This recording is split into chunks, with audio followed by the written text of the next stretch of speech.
How's it going, everyone? Welcome back to the channel.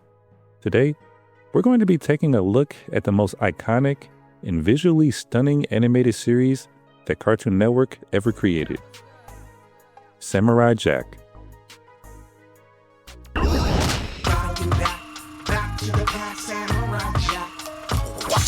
Created by Genndy Tartakovsky, the series was inspired after he had a recurring dream where he wandered a post-apocalyptic Earth with a samurai sword, wandering the Earth fighting mutants with his crush, amongst other things. Ironically enough, the series also took inspiration from Frank Miller's comic book series Ronin, which also focused on a nameless samurai thrown into a future in order to battle a shape-shifting demon. Coincidence? I think not! The series officially premiered on August 10th, 2001, producing 5 seasons, including a revival season on Adult Swim after being canceled for 13 years, 62 episodes, multiple awards and nominations, and a reputation of being one of, if not, the greatest animated series ever made on Cartoon Network. With this year marking the 25th anniversary of Samurai Jack, and considering that I just watched it for the very first time, please don't be mad. Boo this man! I thought there was no better time than to rank every single episode from worst to best. You guys are probably gonna get tired of hearing me say this, but this was not an easy list to put together, and this time, I actually mean it. As always, these are just my personal opinions, so if your rankings are different, I would love to hear about them down in the comments. If you enjoyed the video, be sure to leave a like and subscribe, and let me know what your favorite episode of Samurai Jack is. With all that said, let's begin.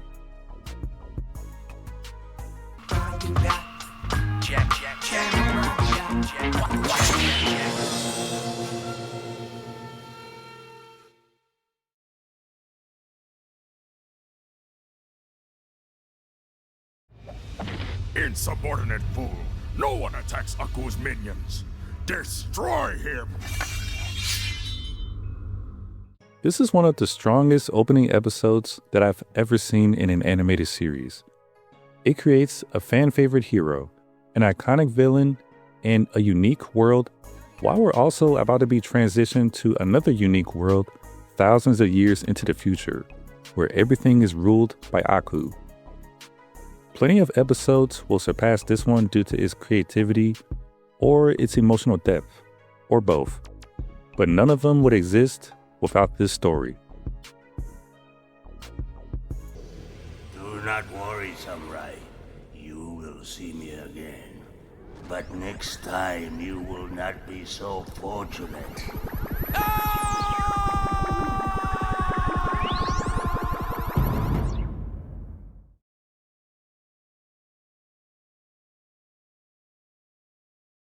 Yo, Jack, that was some awesome show! I never peer to pump moves like that, Jack! What? Jack was all ricocheting jumpadelic! Here's Zack, yeah, prodigiously acrobatastic! Word! But then like when Jack put that Swizz on, it was all like swing, swag, swoop! Man, right through the car! Swing attack, whack, and spoil out the back, Jack!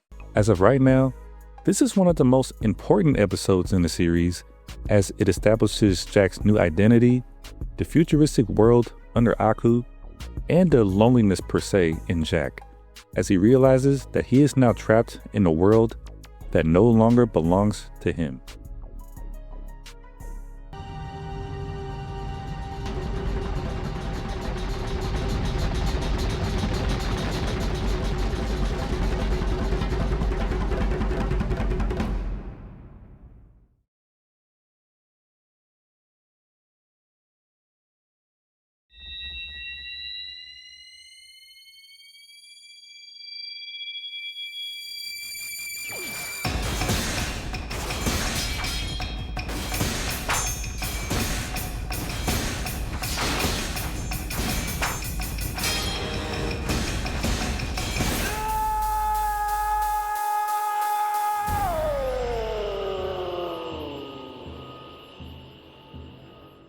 the first true test of Samurai Jack, as this episode fully reveals what kind of series that this will be.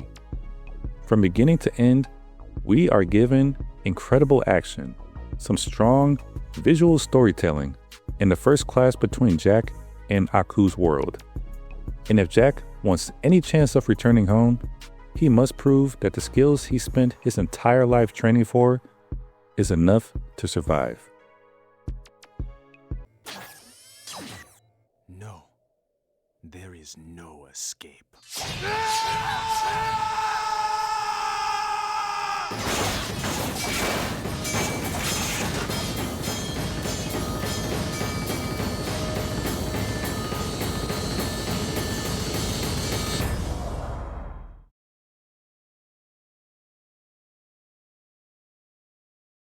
It takes guts for an animated series to discuss the destruction of a culture, and it's no surprise that we get such an episode from Samurai Jack. This was a strong early adventure that proves that Samurai Jack is about more than a quest for revenge. It introduces one of the show's biggest themes, where a warrior's duty is not only to defeat evil, but to protect those who cannot protect themselves. Such a meaningful episode that defines Jack's character. If there is anything that you seek, please honor us by letting us help you. There is one thing that I quest for. Yes, I understand.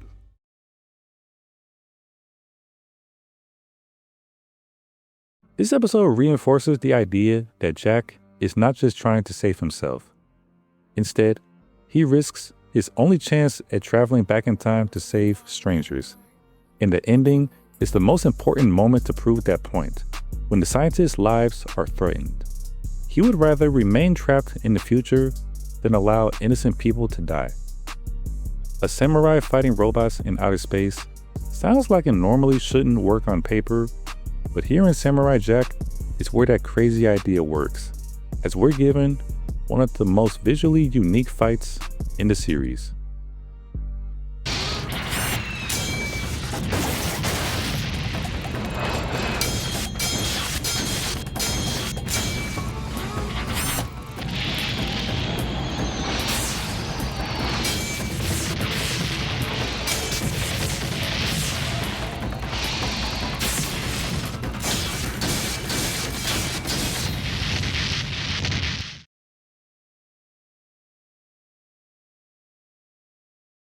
What have you done?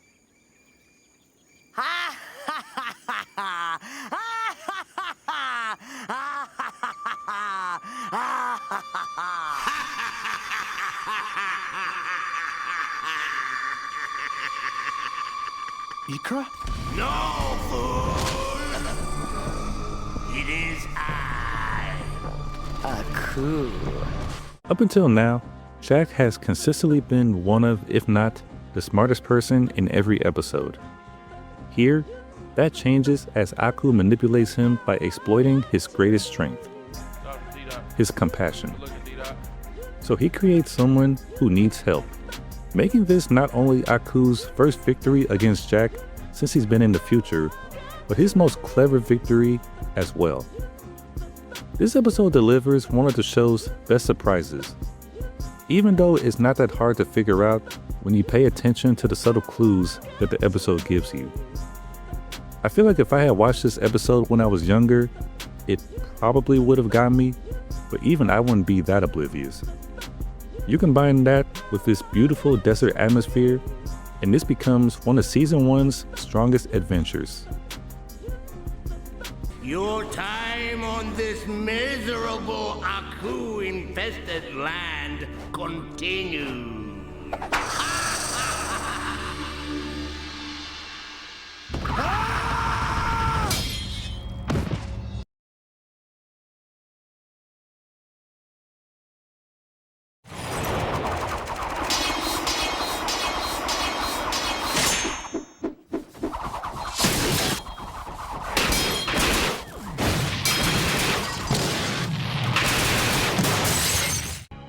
So if someone asked me what makes Samurai Jack so special, this would be the first episode that I will show them.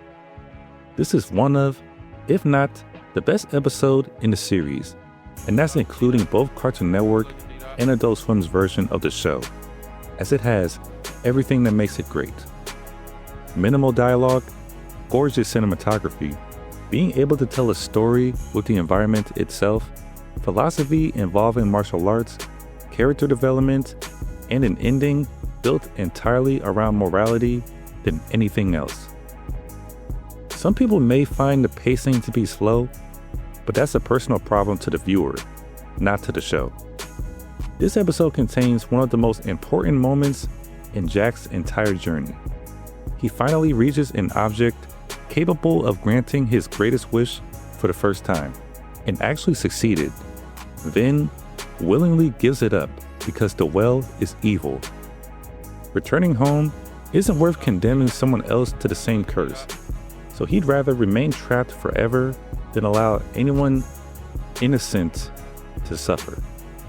The blindfold sequence was one of the greatest scenes that Tartakovsky has ever created. The three archers instantly become the most intimidating opponents Jack has ever faced up to this point. The episode was visually stunning, and Jack defeated his own desires. Everything about this episode was perfect. You will not claim another innocent. I wish thee destroyed.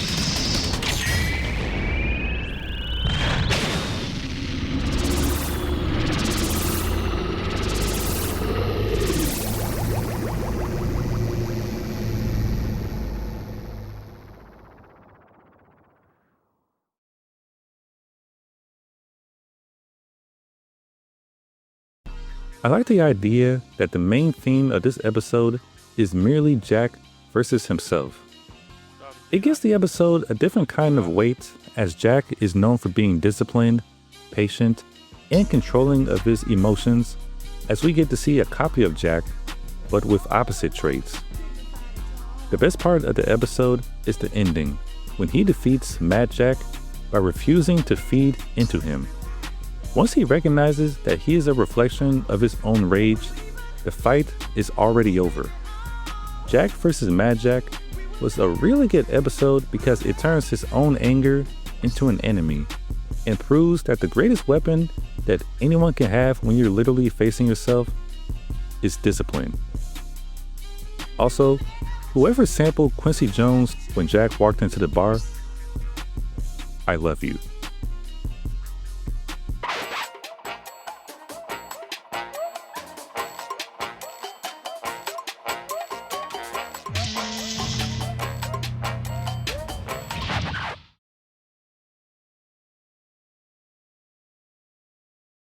The underwater setting of Oceanus alone is what makes this episode stand out, as the adventure that took place in this episode was beautiful.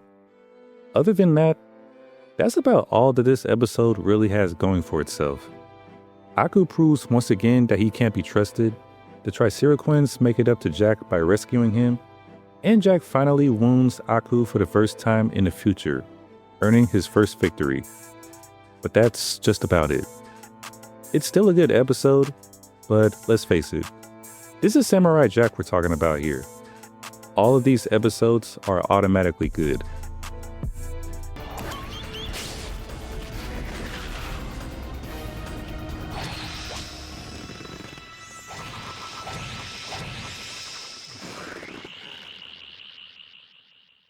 The sword!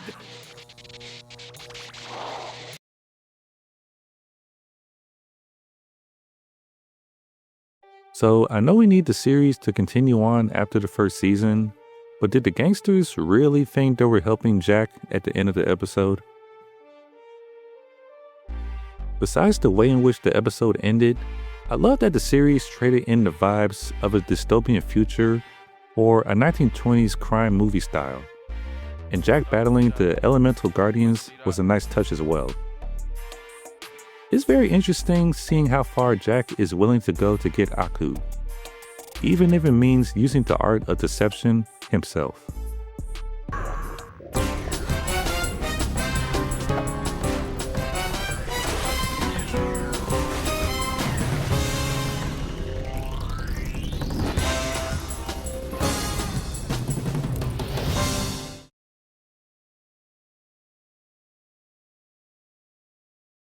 I'll be honest here, this was the first time that I ever fall asleep while watching an episode of Samurai Jack.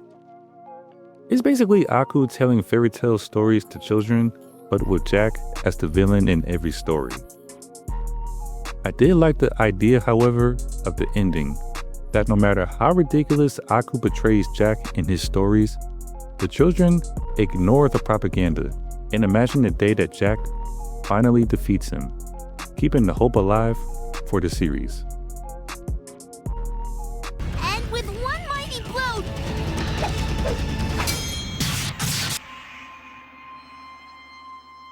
Jack destroys Aku!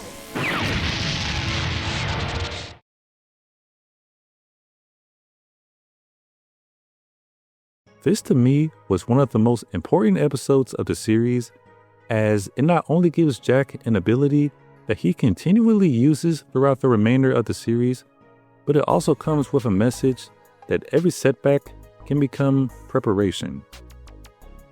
The Monkey Man was a huge reason why this episode worked. Probably the only time in which I didn't feel annoyed by hearing Jeff Bennett's voice. The training montage was the real heart of the episode, as it showed Jack's humility for learning a new skill, and we get arguably one of Jack's best quotes as we reach the end of the episode. Very charming, very satisfying. This gateway to the past is once more beyond your reach.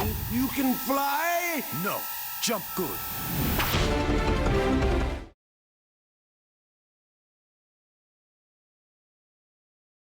I personally see this as a better version of Aku's fairy tales. Each story has potential to become an episode of their own where they can actually thrive. Jack vs. the Worms was okay, but the jokes overstayed their welcome. The Metal Eaters is the highlight of the episode, as it slowly becomes something that you would see out of a horror movie. And Jack, the Gargoyle, and the Fairy was a very heartfelt story that just provided a reason to keep the series going. And despite being so close to what he wishes to achieve, I'm all for it. I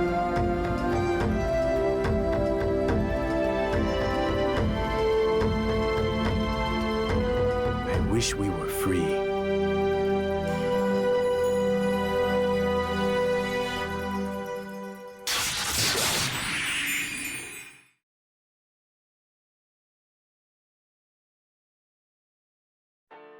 If you enjoy action, then you're going to love this episode. From the beginning to the end, Jack is forced to adapt to each one of his opponents in order to pick up a victory. And what I like about this entry the most is that Jack refuses to become what the arena wants him to be. Instead of giving executions or drawing blood from his opponents, Jack continues to remain disciplined, and that's what makes the ending speech all the more special. Overall, this was a really solid entry. Is this what you call entertainment? The senseless slaughter of innocents? No more! Set the slaves free!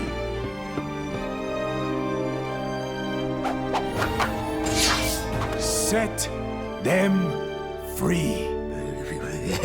Yes, of course.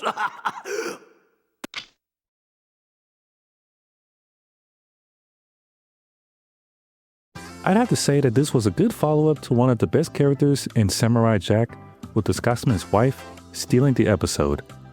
She's just as loud, intense, and impossible as the Scotsman himself, but times two the moment it is revealed that she is an absolute powerhouse, especially when she gets insulted and goes berserk.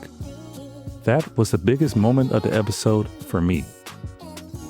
Almost makes you wonder why she couldn't have saved herself this whole time.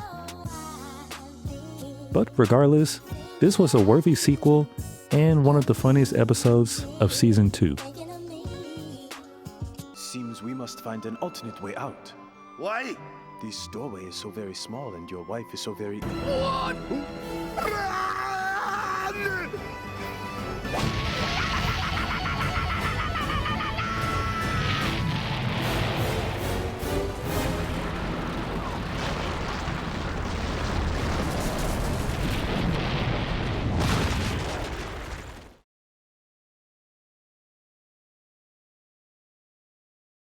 This was easily one of the strongest action-focused episodes of Season 2.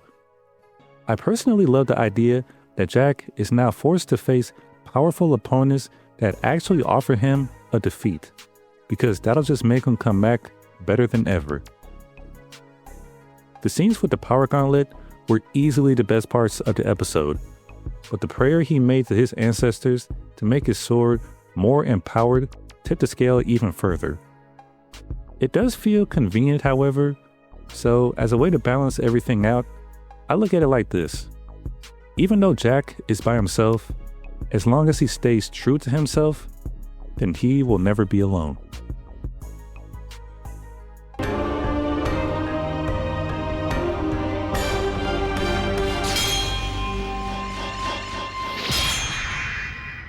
Unbelievable.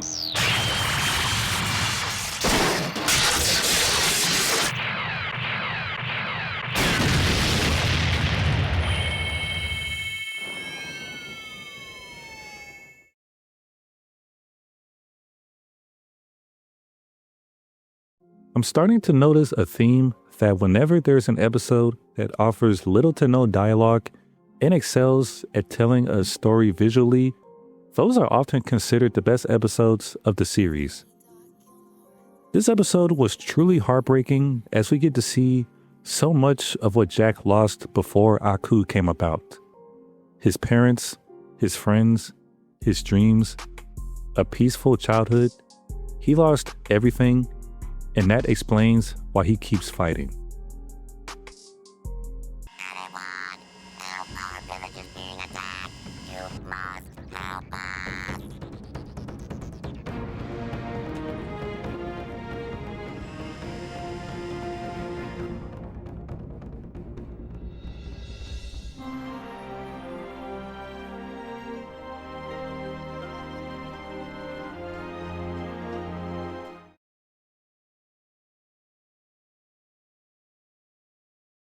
It took a while for this episode to truly grow on me, but now I'm actually starting to like it. For the first time in the series, we're actually given a moment where Jack officially reaches rock bottom and is reminded by the monks by a vision of his people being enslaved, that this is the reason why he must continue to keep pushing forward. I really appreciate that cartoons will give us episodes that have important life lessons in them. Everyone will reach their lowest point at some point. There's no question about that. But the real question is whether or not you'll bounce back and keep going. Aku! I will never give up. I will return to the past and destroy you.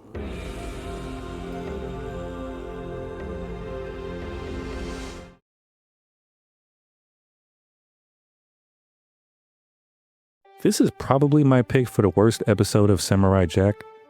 I never liked bodily humor growing up as a kid, and I still don't like it now, so the fact that they actually devoted a whole episode in what is arguably considered the best Cartoon Network series, it just doesn't sit right. I suppose once you look past the flatulence humor, it can still be just okay. The only thing I liked from this episode was Jack traveling through the dragon's digestive system and some of the banter between the Scissorsmith and the Crow. But that's all that I'll give it. Also, I have a serious question that I'm hoping that someone can actually answer.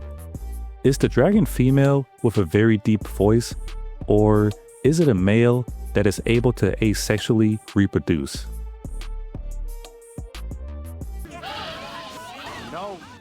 To do is put out these fires. For the right price, I can tell you how to put out this fire. Fire rhymes with fire. Why, you rotten, dusty bag of germs. Terribly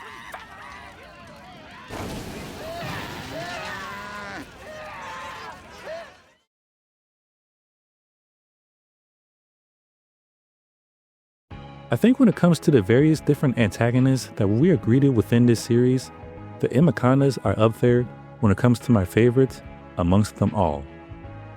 Besides the thrilling chase, The real strength of the episode comes when they surprisingly save Jack from Aku after capturing him, leaving him to survive another day. In a way, Aku loses because he doesn't understand honor, and that's what makes this one very satisfying.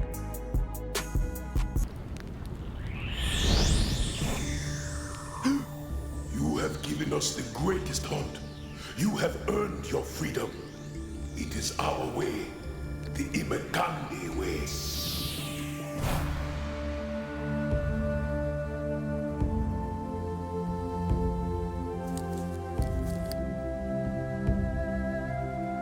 Run free, Samurai Jack.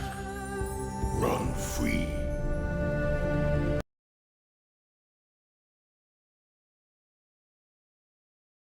Besides summoning countless warriors that he enslaved, I feel like the Mungo really just wasted his potential in this episode. Like, if this entry actually showed what made him one of Aku's most powerful minions, then we might have a good episode on our hands. It's still a good episode, however, but just imagine how much better it would have been. Despite my criticism, the idea of defeating him by releasing the warriors from inside was something that was genius. Like, could you imagine just having to attack an army of the same warriors that you faced over and over and over again? I couldn't do it. I could not do it.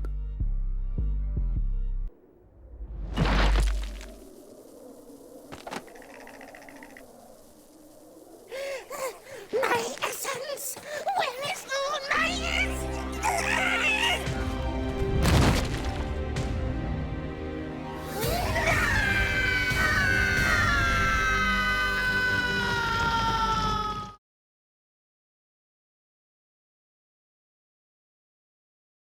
So this was actually my second pick for the worst episode of Samurai Jack. There was so much going on in this episode that I honestly had no idea what the hell I just watched. More than anything, this episode felt like Alice in Wonderland, but in terms of the plot, it felt scattered. With that being said, the visual designs were tremendous, and the music was actually very catchy, but that's just about it. Jack did mistake a Cheshire Dragon for Aku. That's the only thing that sticks out to me in this episode.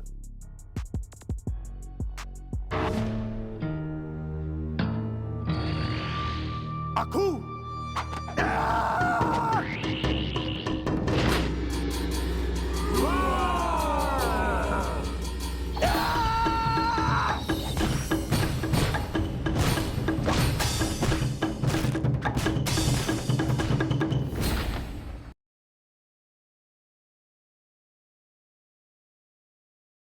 Everything about this episode was absolutely beautiful. It felt like I was watching a movie instead of an episode from an animated series. It basically tells the story of the Battle of Thermopylae, widely recognized for taking place in the movie 300, but in the Samurai Jack universe instead. The action sequences, the cinematography, the score, the emotional investment in the story, every aspect that you could possibly think of was clicking on all cylinders. This is my pick for the best episode of Season 2 and one of the greatest episodes of the whole series. They will be honored and remembered forever. The 300 plus 1. But I believe the one survived. A warrior that great could not be stopped so easily.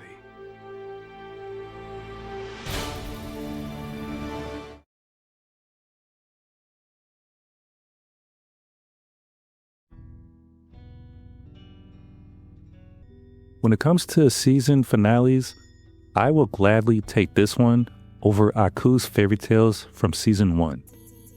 Although the montage of Jack trying on different pairs of shoes drags on for a while, there's still some funny moments that come about. The second half of the episode is where the true heart comes in, when Jack has dinner with the mechanic's family and he creates a new pair of shoes for Jack. The family all remind Jack of what he is fighting Aku for, and that alone makes this episode better than what it appears on paper. I enjoy warm episodes far too much, and this is why.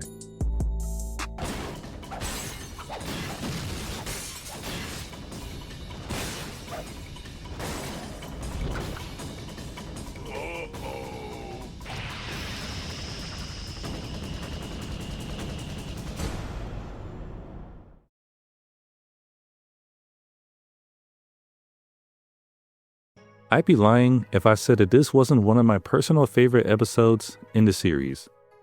Only Tartakovsky can make an episode where Jack turns into a chicken and still manages to create some exciting action sequences in the process.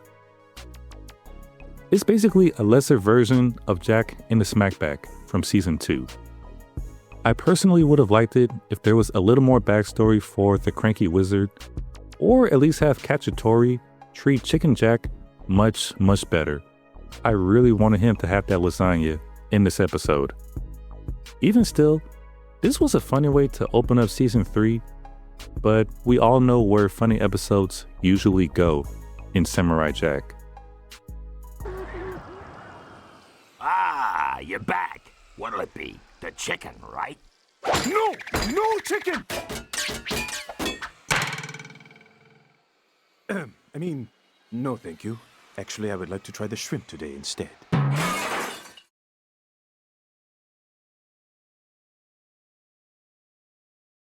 I can say that this is definitely one of the more bizarre episodes that came out of the series, but that's what becomes the episode's charm in the process. The rave was visually stunning, probably the biggest highlight of the whole episode. The music was catchy, the fight with DJ Stylebaiter was better than what I expected, and the Mud Pit fight was a clever reference to the Dark Knight Returns comic. Overall, this was a really good episode to sit back and watch, and watching Jack trying to do the Kung Fu dance was a sight to see as well.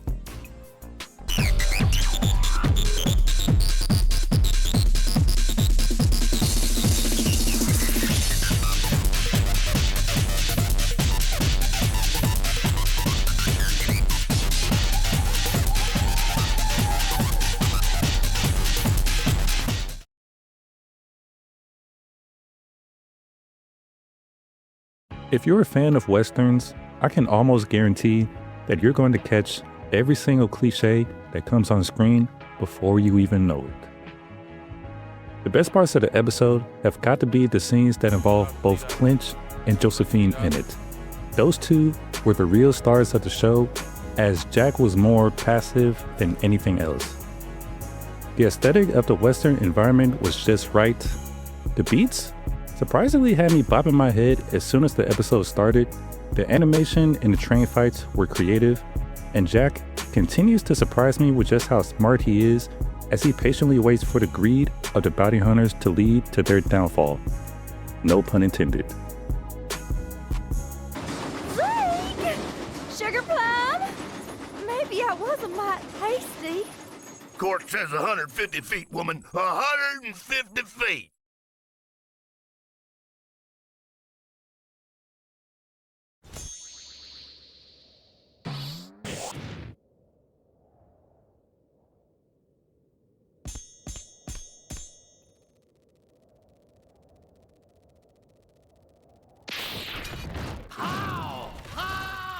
If I was Aku in this episode, I would have been pissed. This was arguably his greatest plan up to this point that ended up falling short. The revelation about the sword not being used to kill the innocent was a good twist, but come on. A sword is still a sword. No, but in all seriousness, this was an amazing episode from start to finish. This had the perfect blend of horror, suspense, and action. Watching Jack fight his way through the endless horde of zombies was incredible.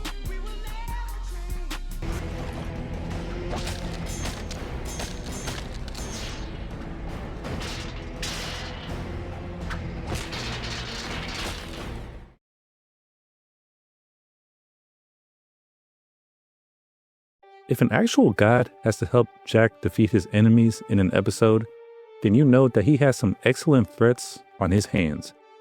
Anytime you have a set of antagonists that are persistent, able to regenerate, and force Jack into a relentless pursuit, then you have something scary on your hands. The good kind of scary, that is. That's what makes this episode all the more interesting, because the focus on the episode is on Egyptian mythology and the unique nature of the various prophecies that have taken place. And for that, I gotta give credit where the credit is due. The creators really did their research. And watching Jack casually ask Ra if he knows where a time portal is one of the funniest scenes that I've ever seen in this series. Thank you for destroying the minions of Set. But do you happen to know where there is a time portal?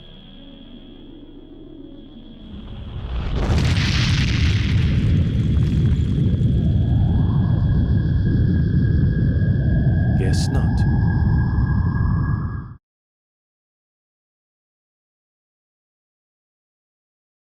This is unintentionally one of the best episodes in the series, and it all came from the journey. From the lake creature, to the mountain creature, to the pterosaur creature, to eventually the Guardian, as it's structured for him to be halted after making such tremendous progress.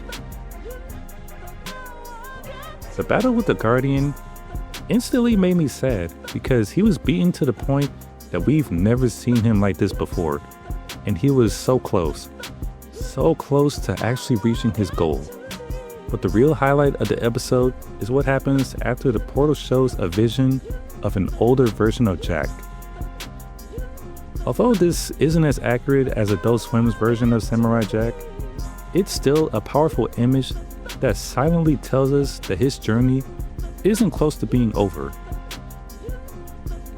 Just imagine if Samurai Jack never got canceled in the first place.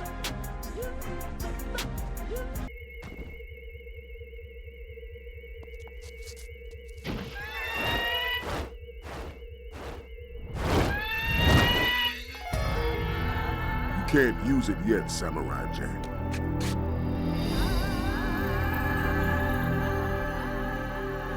Not yet. Not yet.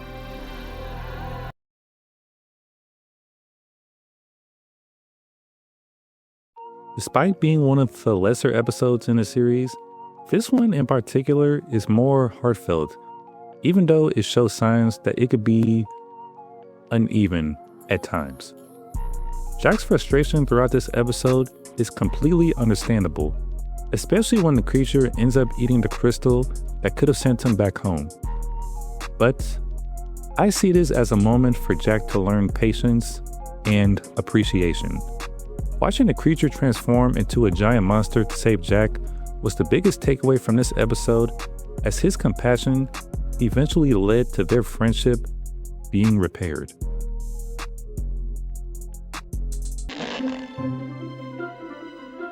It looks like there is a small village just over these hills.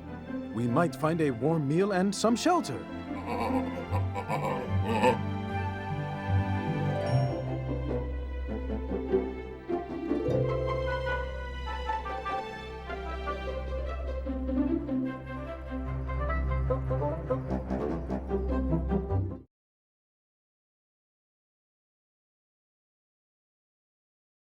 In a way, this is Jack and the warrior woman, but with a nicer ending. Instead of Aku tricking Jack once again with an easy to spot disguise, Jack learned his lesson and managed to get the upper hand on Aku. And that's honestly a relief, because I would have been upset if Jack fell for his deception once again. But he managed to show real growth as he managed to get another great battle with Aku, even with mystical relics. I would also have to consider this Aku's funniest episode. You cannot tell me that Mako wasn't having such a good time recording his voice lines in this episode.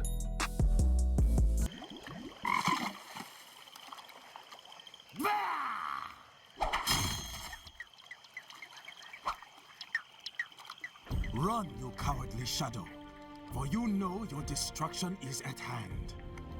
It is just a matter of time.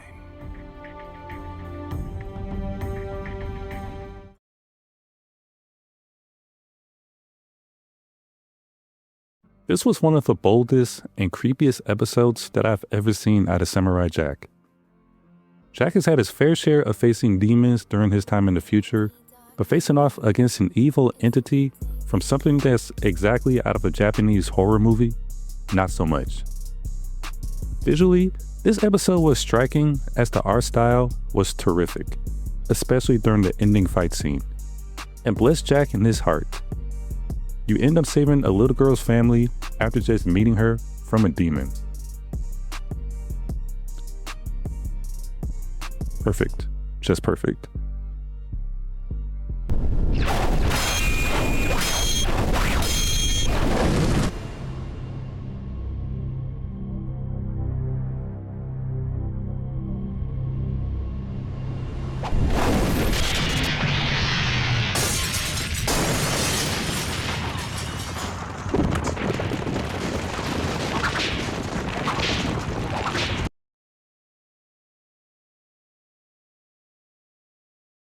It's something about Jack being wholesome that I both love and hate. On one end, I love that he chose to stay with the monks instead of having them get killed on his behalf, but I hate that he comes ever so close to getting to the past. Maybe that's the intention. I'm not so sure. What I am sure of is that regardless, this was still a really good episode. The homage to the various martial arts techniques in the beginning was a great touch. The Grandmaster visually creeped me out, but he gave the episode the soul that it needed. The battle with the Stone Guardians was good, but the choice that I mentioned earlier is what makes it great, with his final line in the episode sealing the deal. He could have went through the portal, but sometimes the journey is just as important as the destination. You were prepared to sacrifice. I was not. But with the portal destroyed, you will have to find another way home. I am getting used to that.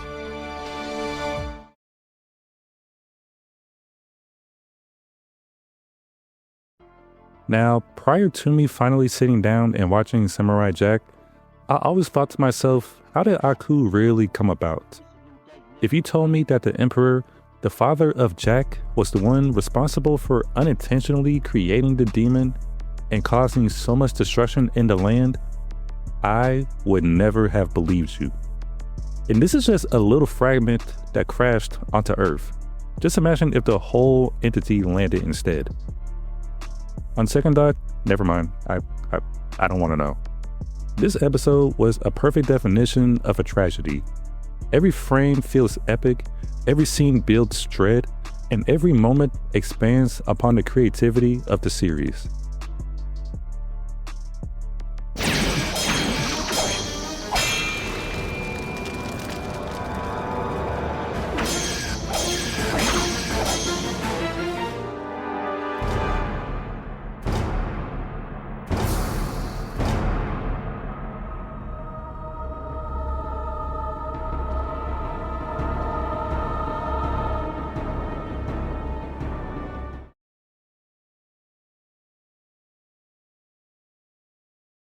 This is not only the best part of the two-parter, but also the best episode of Season 3.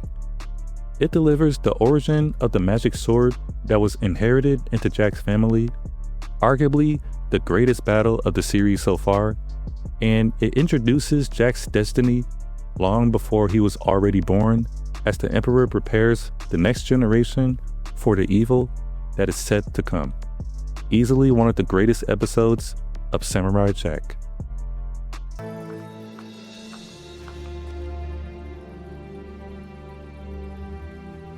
We must learn from this day. We must be prepared should this evil ever return. We must have a plan.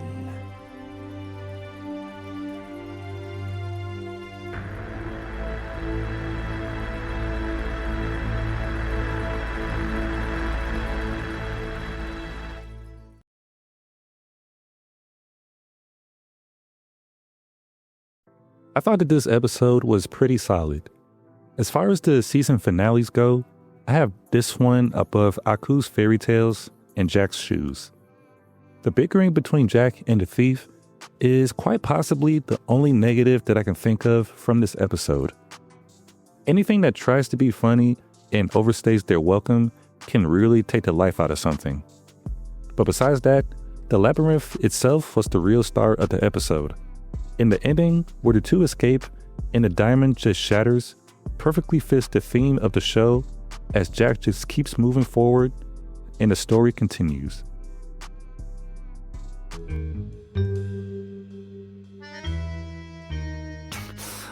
All that beautiful money gone.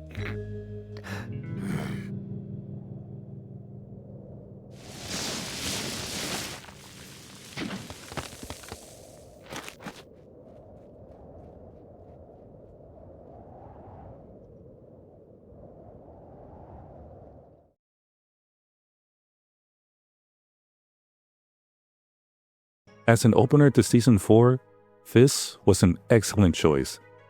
I believe that this may be the only time in which the visual design of the final battle is actually better than the final battle itself. The way in which the attires of the characters contrast against both the light and darkness of the environment was perfect. I don't think I've ever seen anything incorporated into an animated series quite like this.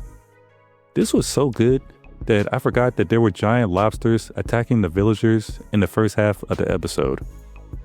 That's how good this was.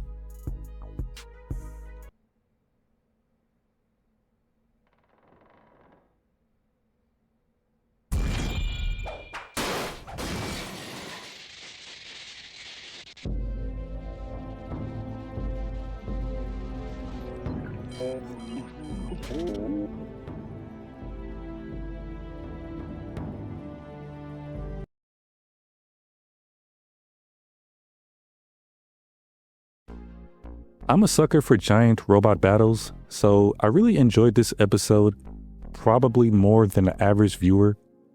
I suppose that since Tartakovsky helped Craig McCracken work on the Powerpuff Girls when they did Uh-Oh Dynamo, that it was only right that he made one here in Samurai Jack.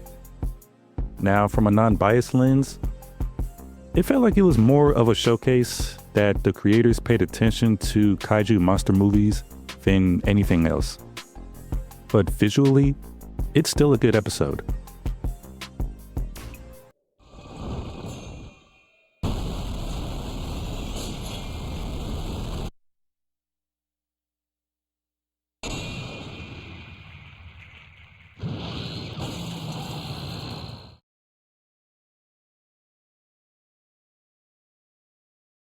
When I first read the title of this episode, I thought for sure that this was going to be a lot better than what it was. No offense to David Alan Grier for his portrayal of the samurai, but it was really hard to enjoy this episode when you have a character that's the perfect definition of annoying. He becomes humble and gets a nice redemption, taking a blast for Jack, but the damage may have already been done for this episode to be recovered. You have taken the first step toward the true path to the way of the samurai.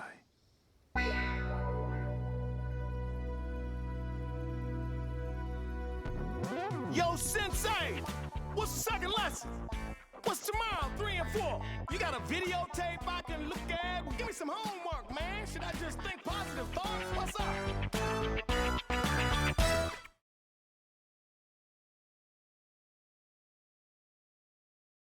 I suppose that it was only a matter of time before you eventually become the one thing that you sought out to destroy. I like the concept of the episode, and it most definitely delivered. Before season 5, I consider this to be the greatest internal battle that Jack has ever encountered, as it asks whether or not Jack can remain himself when evil infects him down to his very soul.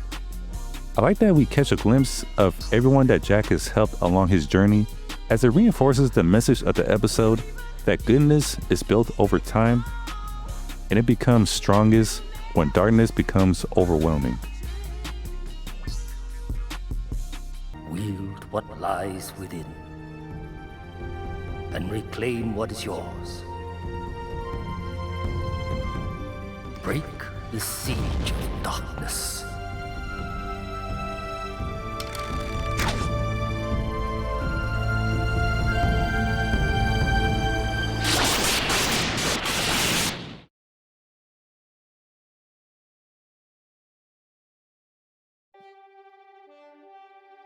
You can't convince me that they unintentionally make great episodes in this series. After careful consideration, I think I may have to put this down as my favorite episode in the whole series. I just love the idea that a group of bounty hunters all work together to capture Jack just for the plan to go left in a span of a little over 30 seconds. The episode literally spends its time establishing these characters with Princess Mira as the heart of the episode, just for them to be taken out so easily without Jack saying a single word. I probably would have had this episode ranked a lot higher if Jack actually ended up killing the bounty hunters, but Tartakovsky confirmed that he has never killed a human in the first 4 seasons. It was on Cartoon Network, so I'll give him that.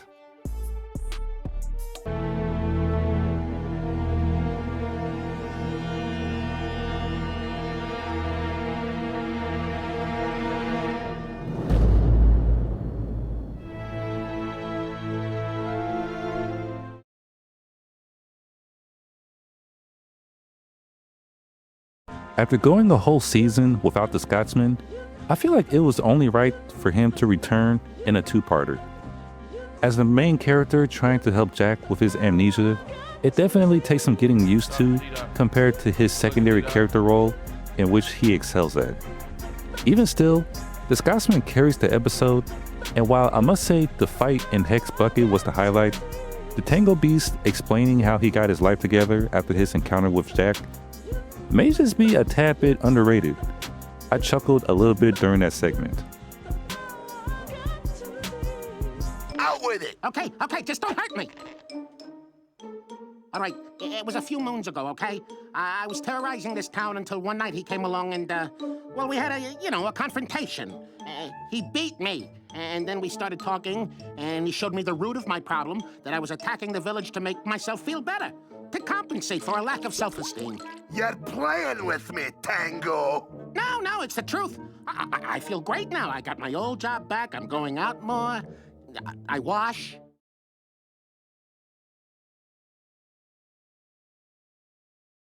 So, I'm curious, did Jack and the Scotsman have to go through various different competitions at the end of their first episode together? I felt that the conflict was resolved a little too quickly. The reveal that the sirens were the cause of Jack's amnesia was okay with me. The Scotsman's bagpipes being the plot device that broke everyone from their mind control was something that I could really get behind. And the eventual reveal that the sirens were really a 3-headed monster practically elevated the threat of the antagonist. But it ended as soon as the action was getting started. Like, just imagine if they actually used the 5 minutes that they spent elsewhere. Just imagine. I remember now.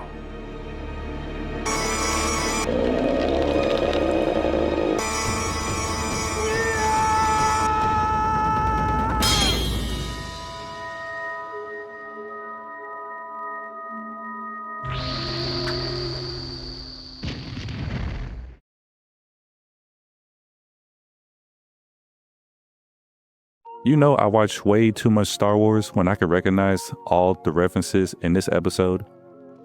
This is basically Samurai Jack paying homage to Star Wars, and they managed to make a pretty alright episode out of it as well. I can't help but notice that some of the original cartoons on the channel were experimenting around 2003 to 2004, and it eventually led to them losing their identity. Samurai Jack has always been one for expanding the lore behind Aku's future, so I see it as no different. More than anything, it somewhat resembled the first fight from the premiere movie, but with a little more added exposition.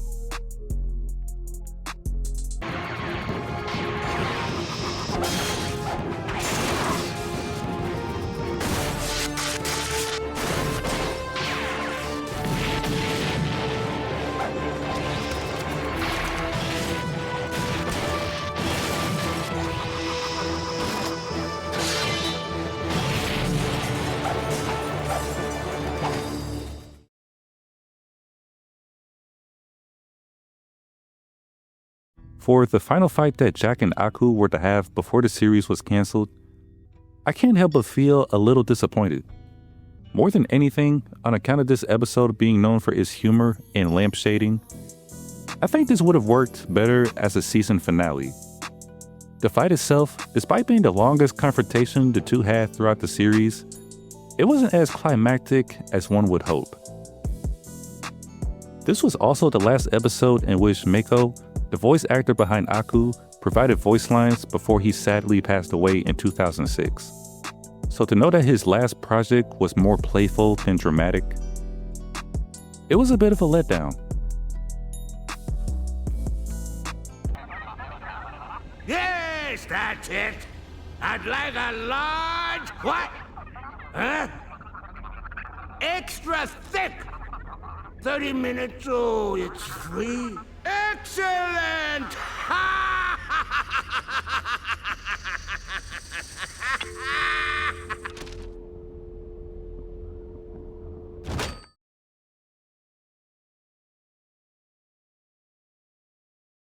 To me, this was a better and more mature version of Jack Tales.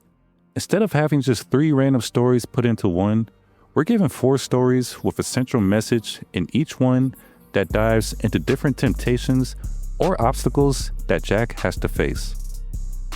Summer was a quick story about conquering fear. Fall was a somewhat dark story about overcoming deception. Winter was my personal favorite as it was about humility. And spring is the one that steals the show, covering complacency. The smile that the flower woman gave toward the end of the spring season was the creepiest ending I've ever seen in this series. Very ambiguous, almost as if she understands Jack more than anyone else. Easily one of the most artistic episodes of Samurai Jack.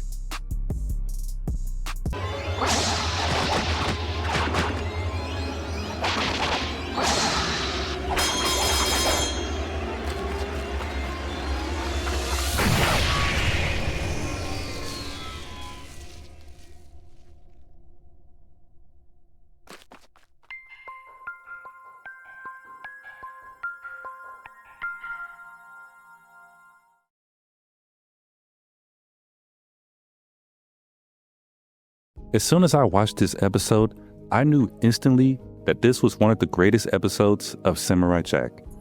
The voice acting from Darren Norris was gravitating as X-49. The jazz was so smooth that it was perfect.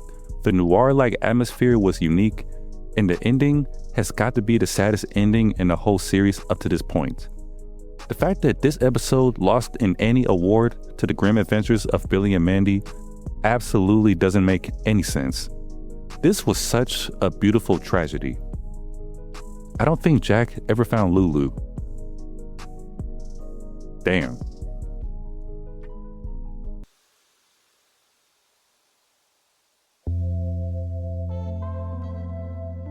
Sweet thing.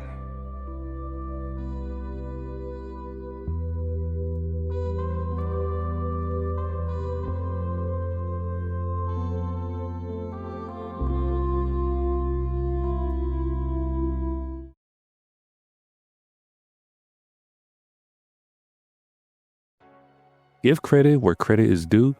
I like that this episode practically took place during the first episode when Jack was training for his fight against Aku.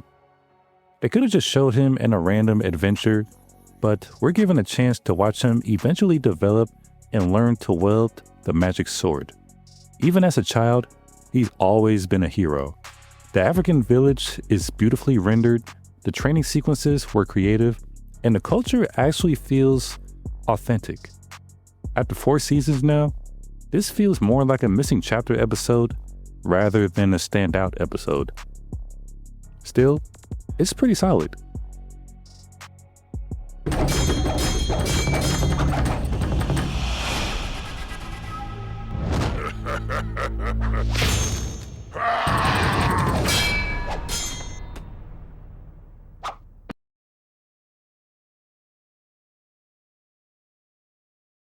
Is this a bad episode?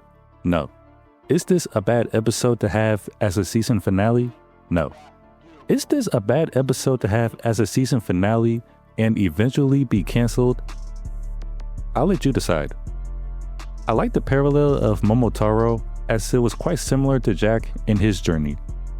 That's about it. This episode really just showed why I like to wait just a little while longer before I ever decide to have kids. And sadly, due to a culmination of events, including pivoting to work on Star Wars Clone Wars, getting a burnout after being unsure of how to conclude the series, and a potential movie that fell through due to the failure of the Powerpuff Girls movie, Genndy Tartakovsky chose to end production after 4 seasons. In a disappointing chain of events, Jack and the Baby was scarred for all the wrong reasons. What have you done to my baby? I am afraid your son has seen many things on our travels and has now achieved Sakai, the spirit of the samurai.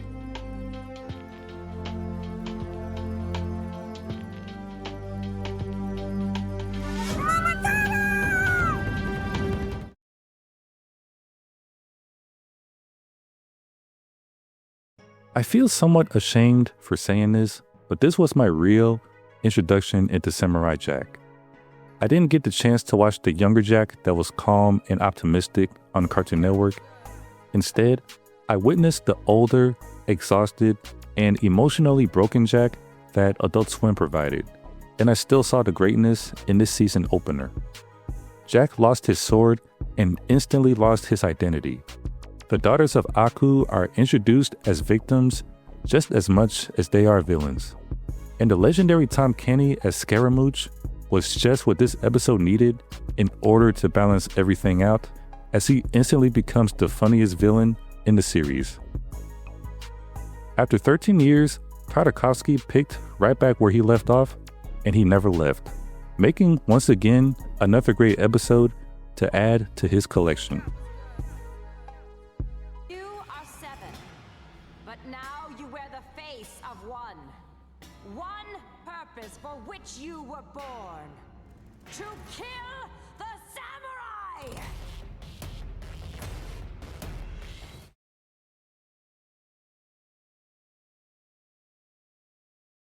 This was the last episode that I watched before I stopped watching the series for whatever reason I had. Ironically enough, I was not aware that this was the highest rated episode in the whole series. And after rewatching it again, it's not hard to see why. This episode was incredible. Picture everything that made all of the greatest episodes of Samurai Jack up to this point. Now imagine if they all combined each of their best elements into one. Aku being voiced by Greg Baldwin, being in therapy, worried that he'll be stuck with Jack forever, was a funny moment as it toys with the idea that sending him to the future was a bad idea after all. The inner thoughts of Jack urging him to contemplate ending it was a heartbreaking moment. Jack being ambushed by the daughters of Aku and having to flee for his life was the heart of the episode. The parallel of the ambush but with a wolf fending off 3 tigers, and the emotional moment that I and everyone alike never saw coming, and that is Jack killing his first human. After 4 seasons of destroying robots, monsters, demons, and supernatural beings and avoiding killing humans, Jack finally does it, violating the moral code that he's upheld for decades. Flawless. Episode 93 could do no wrong, and it did no wrong.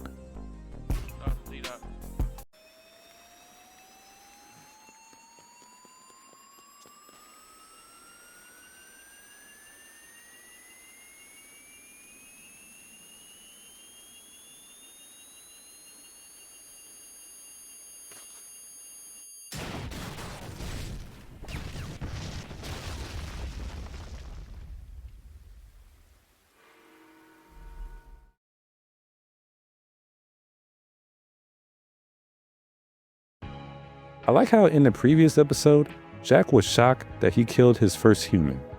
Now in this episode, he just said fuck it. This episode is a continuation of the flawless masterpiece that was known as Jack versus the Daughters of Aku. and decided to build off of it the best way that it knew how.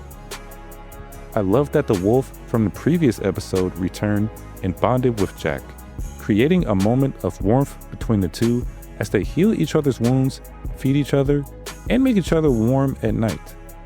Aside from Jack, the Scotsman, and X-49, the wolf may be one of my favorite protagonists in the show. Then we have Jack's father providing a lesson that literally becomes the core of the episode. Jack has killed a human, something he never thought that he would do. But his words remind him that he's defined by his choices. And finally, the battle in the snow, where Jack single-handedly leaves all but one of Aku's daughters alive.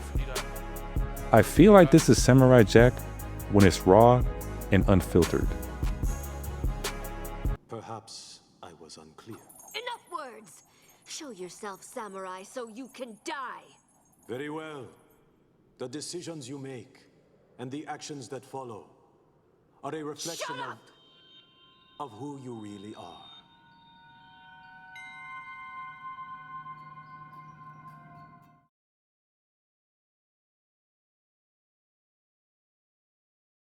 Despite the eventual character development that Ashi receives for the remainder of the season, you cannot tell me that I wasn't the only one that wanted Jack to knock her ass out, just one time.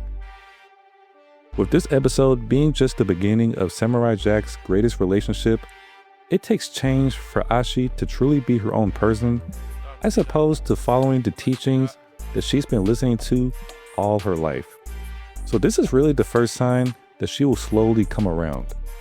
The interior of the beast was the true highlight of the episode, as it seriously looked as if the creature had its own ecosystem inside his body, making for some impressive visuals. The humor was also really good in this entry, and we get to witness one of Season 5's most beautiful endings with the ladybug, resulting in Ashi starting to see the truth and become more likable.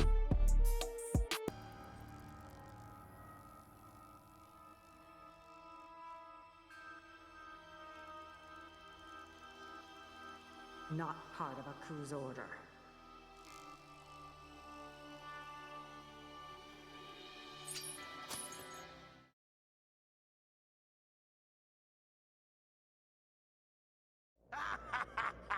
You're just a big baby. Why did you go cry to your mama?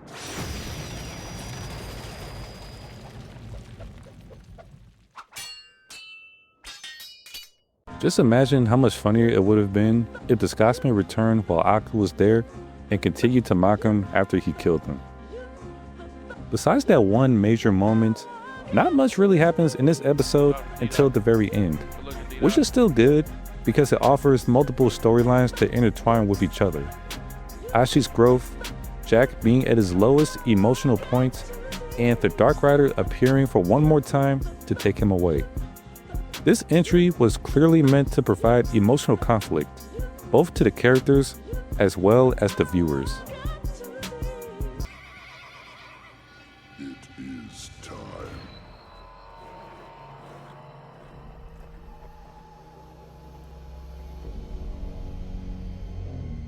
Yes.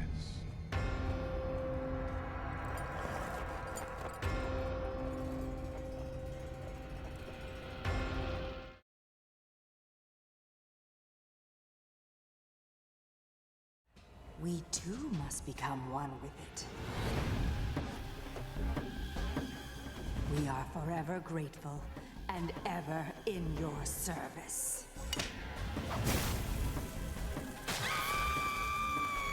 I can't be the only one who thought that the ashes on the daughters of Aku were actually clothes, right?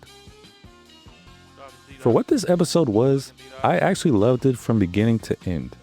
Getting the chance to revisit everyone that Jack saved throughout the course of the series was a breath of fresh air, because it really shows how Jack changed the world for the good, even if he chooses not to see it. Even the Mongo shows up briefly as well, so I'm assuming that old enemies have moved on too. The Knight Rider being an omen, wanting Jack to commit suicide was a haunting sight to see, but knowing that his hope becomes what eventually defeats the omen was the perfect resolution, thanks to Ashi.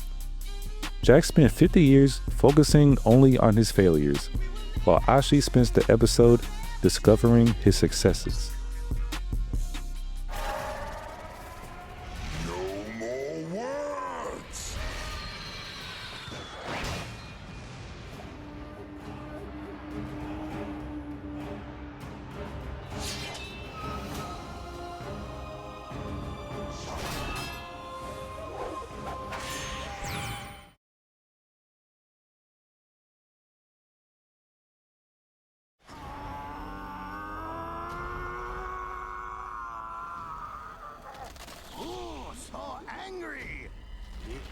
Samurai, so much stress will give you a heart attack. Ooh, what am I saying? Please continue. Never mind what I said. I like the idea that Aku intentionally and unintentionally made Jack lose his sword, as this was the defining lesson of the episode, because rather than Aku defeating Jack, he ends up defeating himself. This episode was basically a spiritual journey for Jack to get his sword back, and once again prompted Ashi to take the driver's seat while Jack sits in the passenger. And it paid off.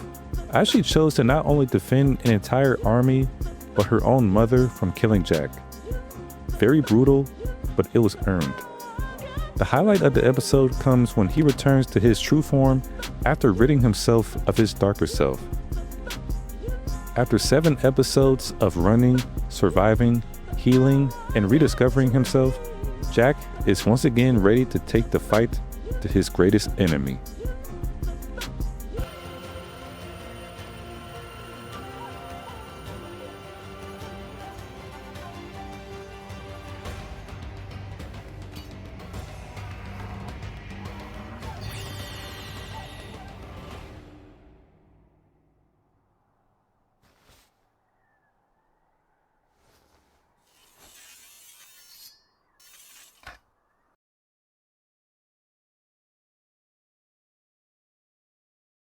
It was only just a matter of time until Jack and Ashi finally kissed.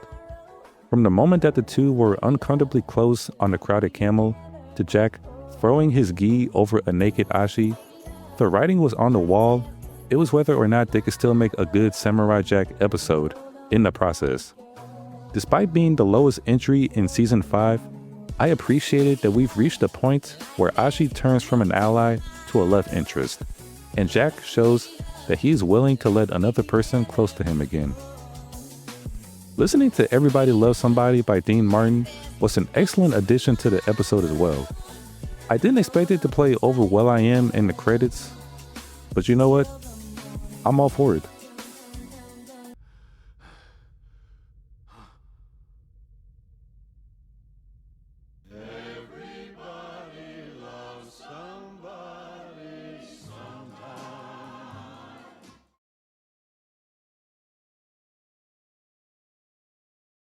With everything good that happened in the previous episode, this episode provided the bad so that everything balances out.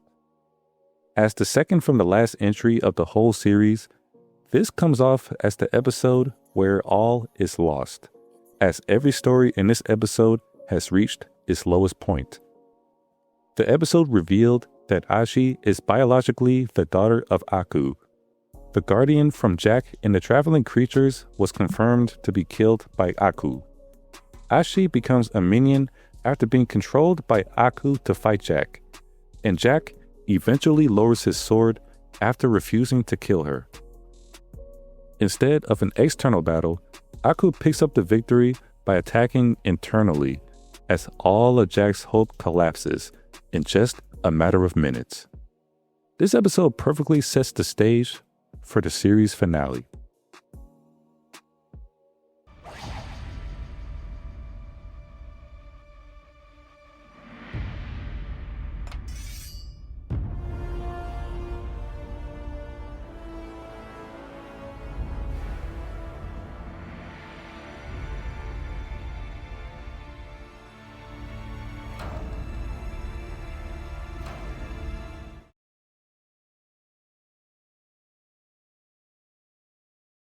If it's one word to describe the series finale to Samurai Jack, bittersweet. It does everything that a series finale should do and actually provide an ending to a fantastic series, even if it seems as if it feels rushed. Having everybody come back with some fan service that I could really get behind. Everyone returned to repay Jack rather than have him fight Aku alone, providing an epic final battle. Watching Jack and Ashi return to the first episode was fantastic, even though it seemed like more of a plot device.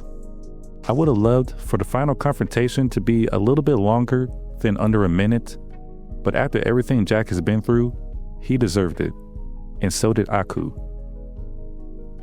Now, the most controversial scene has to be Ashi's death, because I'm honestly torn on this one. On one end, I understand the concept of the grandfather paradox, and that everything no longer exists if a timeline is altered, but I at least expected Jack to have a moment to breathe before he has to deal with another tragedy. Like, you really had to think about it. They had enough time to plan a wedding just for Ashi to die. That's just not right. I did, however, love the ladybug at the end of the episode with Jack smiling. I had to personally do some research on this and come to find out that a ladybug is commonly linked to the beauty of life coming after something small. And I did even more research to find out that this is actually a sign that two people connected by a ladybug are destined lovers, regardless of place, time, or circumstances. When it's all said and done, Jack finally completes his arc. Jack finally returned to the past. Jack finally defeated Aku. And Jack finally gets a future that's bright at the cost of the person that he loves.